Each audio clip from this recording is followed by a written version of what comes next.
ભારત માટે અને એમાં પણ ખાસ કરીને ગુજરાત માટે એક મોટા સમાચાર સામે આવ્યા છે। કોમનવેલ્થ ગેમ્સ 2030નું આયોજન ગુજરાતના અમદાવાદ શહેરમાં થાય તેવી પૂરેપૂરી શક્યતા છે અને તેની સત્તાવાર જાહેરાત આજે થશે।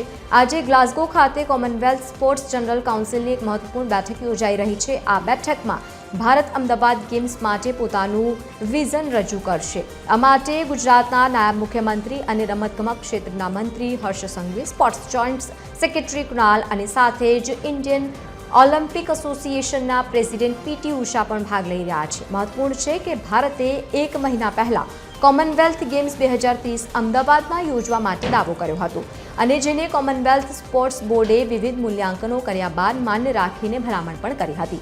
તાજેતરમાં જ કેન્દ્રીય ગૃહમંત્રીએ પણ અમદાવાદની મુલાકાત દરમિયાન સિગ્નેચર વોલ પર લખ્યું હતું કે કોમનવેલ્થ દેશોના ખેલાડીઓ માટે અમદાવાદ તૈયાર છે, સુસ્વાગતમ, જે આ સંભાવનાને વધુ મજબૂત કરે છે।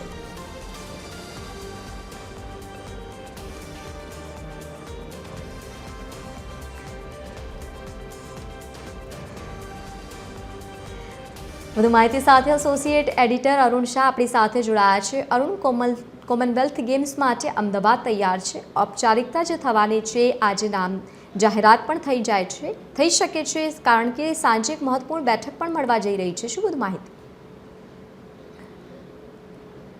લવલીને હવે ખાસ ભારત દેશની જો વાત કરીએ તો વિકાસની સાથે સાથે રમતગમત ક્ષેત્રે પણ ભારત ખ્યાતિ સમગ્ર વિશ્વમાં ખ્યાતિ પ્રાપ્ત કરે તે રીતના ચક્રો ગતિમાન થયા છે અને ભારતમાં પણ સૌથી વધુ અગત્યનું કહી શકાય તેવું ગુજરાતનું ગૌરવ વધે અને તેમાં પણ અમદાવાદ કે જે એક મેટ્રો સિટી છે, આગામી વર્ષની જે વર્ષ 2030માં જે યોજાવાની છે તે કોમનવેલ્થ ગેમ્સનું મુખ્ય એપી સેન્ટર ખાસ કરીને અમદાવાદને આંગણે સમગ્ર કોમનવેલ્થ ગેમ્સ યોજાય તે પ્રમાણેના ચક્રો ગતિમાન થઈ ગયા છે। આ સંદર્ભમાં જોઈએ તો ન માત્ર ગુજરાત સરકાર પણ ગુજરાત સરકારના સંકલનથી સમગ્ર કેન્દ્ર સરકાર તેમજ આંતરરાષ્ટ્રીય સ્તરે પણ તૈયારીને આખરી ઓપ આપવામાં આવ્યો છે અને આ જ હેતુ સાથે હાલના તબક્કે કહી શકાય કે આપે જે રીતે જણાવ્યું તે પ્રમાણે કોમનવેલ્થ કાઉન્સિલની આજે યોજાનારી બેઠકમાં આ સંદર્ભે મહત્વપૂર્ણ નિર્ણય લેવામાં આવશે કે અમદાવાદમાં આ બેઠક યોજાશે કે કેમ। હાલના તબક્કે જોઈએ તો ખાસ કરીને જોઈએ તો કેનેડા અને ઓસ્ટ્રેલિયા આ કોમનવેલ્થ ગેમમાંથી અત્યારે તેની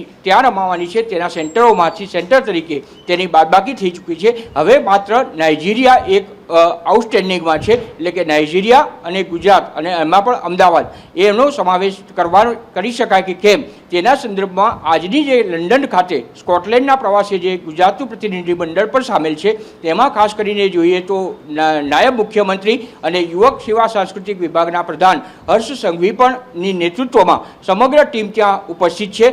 પ્રાપ્ત થયેલી વિગત પ્રમાણે જે ટીમના પ્રતિનિધિઓ તેમાં ગયા છે તેમાં અધિકારીની દ્રષ્ટિએ અશ્વિની કુમાર કે જેઓ યુવક સેવા અને સાંસ્કૃતિક વિભાગના સચિવ તેમજ અમદાવાદ મહાનગરપાલિકાના કમિશનર બંછાનિધિ પાની પણ તેમાં સામેલ છે। એટલું જ નહીં, આપે જે રીતે જણાવ્યું તે પ્રમાણે આગામી સમયમાં ઓલિમ્પિક માટેના ઓલિમ્પિક એસોસિએશન જે છે તેના પ્રમુખ પીટી ઉષા પણ આ પ્રતિનિધિ મંડળમાં સામેલ થયા છે। એટલે આ સંદર્ભેનું પ્રેઝન્ટેશન જે આજે સમગ્ર રીતે જોઈએ તો આંતરમાળખાકીય સુવિધા સહિત જે સ્થળ ઉપર અને ખાસ કરીને નરેન્દ્ર મોદી સ્ટેડિયમ આના માટે તૈયાર છે। એટલું જ નહીં પરંતુ નારણપુરા ખાતે પણ સ્પોર્ટ્સ સંકુલ બનાવવામાં આવ્યું છે। સમગ્ર તૈયારીને આખરી ઓપ આપવાના હેતુથી આજે સાંજ સુધીમાં આ સમગ્ર પ્રેઝન્ટેશન રજૂ કરીને અંતિમ નિર્ણય આ કાઉન્સિલ દ્વારા લેવામાં આવશે। ત્યારે પ્રાપ્ત થઈ રહેલી વિગત મુજબ ગુજરાત અને તેમાં પણ અમદાવાદનું નામ સમગ્ર વિશ્વમાં ખ્યાતિ પ્રાપ્ત થાય તે પ્રમાણેના પ્રેઝન્ટેશન તૈયાર કરવામાં આવ્યું છે। ત્યારે હવે આખરી નિર્ણય માટે આજે સાંજ સુધીમાં સમગ્ર નિર્ણય લેવાય ત્યાં સુધી રાહ જોવી જ રહી। જી બિલકુલ અરુણ, આભાર સમગ્ર માહિતી સાથે જોડાવા બદલ। તો સાંજ સુધીમાં નિર્ણય પણ આવી જશે, જો કે અમદાવાદ કોમનવેલ્થ ગેમ્સ માટે સંપૂર્ણપણે તૈયાર છે।